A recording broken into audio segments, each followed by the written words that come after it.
आइए सबक नसूह और सलीम की गुफ्तगू के 5वें पैराग्राफ की तरफ चलते हैं। सबसे पहले आप किताब को देखकर इसके निशान लगाएंगे। आप क्या करेंगे, उसी तरह लास्ट पैराग्राफ पे पहुंच जाएं और किताब पे देखते हुए तीसरी लाइन पे हमने पहला पैराग्राफ ख़त्म किया था बसर व चश्म पे। बसर व चश्म से आगे से आप निशान लगाएंगे। हम आपको अभी ये निशान लगवाते हैं।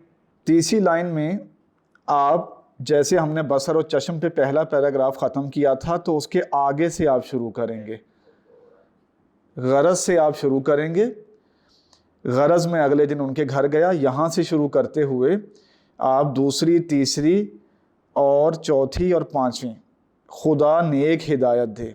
ये किसका डायलॉग है? ये हज़रत भी कह रही हैं कि जीते रहो उम्र दराज, खुदा नेक हिदायत दे।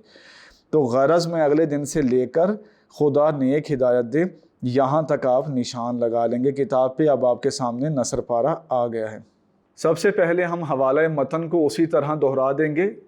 सबक का नाम लिख देंगे नसूह और सलीम की गुफ्तगू, मुसन्निफ़ का नाम लिख देंगे डिप्टी नज़ीर अहमद।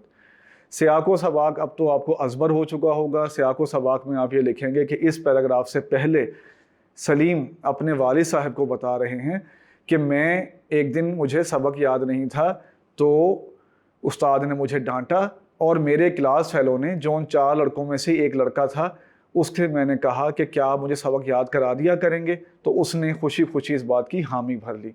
इसके बाद आप लिखेंगे कि सलीम उन 4 लड़कों के घर जाता है, वो उनकी नानी जान हज़रत बी को सलाम नहीं करता, जिस पे हज़रत बी उसे नसीहत करती हैं, उसे टोकती हैं। इन बातों को आप अपने लफ्ज़ों में लिखेंगे तो आपका सियाक व सबाक मुकम्मल हो जाएगा। आइए इस नसर पारे की तशरीह की तरफ चलते हैं। इस नसर पारे में यह बताया गया है कि प्लान के मुताबिक, प्लान क्या था? सलीम अपने क्लास फेलोज के साथ ये प्रोग्राम बनाता है कि वो कंबाइन स्टडी करेंगे।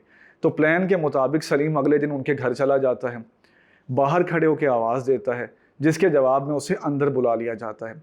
जब वो अंदर जाता है और सेहन से गुजरता है, दालान का लफ्ज़ इस्तेमाल हुआ है, आप इसकी तशरीह में सेहन का लफ्ज़ लिख सकते हैं, कि जब वो सेहन से गुजरता है तो देखता है कि लकड़ी के एक तख्त पर एक बूढ़ी खातून बैठी हुई हैं जो किबला रू हैं। किबला रू मतलब खाना काबा की तरफ उनका रुख है, और वो कुछ पढ़ रही हैं, यानी कुछ ज़िक्र अज़कार कर रही हैं, कुछ तस्बीह कर रही हैं।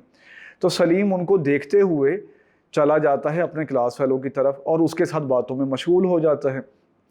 फिर क्या होता है, जब वो बूढ़ी खातून जिनका नाम हज़रत बी है, जो उन 4 लड़कों की नानी जान हैं, जब वो पढ़ने पढ़ाने से फारिग होती हैं तो वो सलीम की तरफ देखते हुए कहती हैं कि बेटा, अगरचे आपने मुझे सलाम नहीं किया, लेकिन मेरा ये फ़र्ज़ है बड़े होने के नाते कि मैं आपको दुआ दूं और आपको नसीहत करूं। तो वो सलीम को कहती हैं कि आपकी ज़िंदगी हो, आपकी लंबी उम्र हो और अल्लाह ताला आपको नेक रास्ते पर चलाए। ये बातें सलीम को हज़रत भी करती हैं। इन बातों को आप अपने लफ्ज़ों में लिख देंगे तो आपकी तशरीह मुकम्मल हो जाएगी।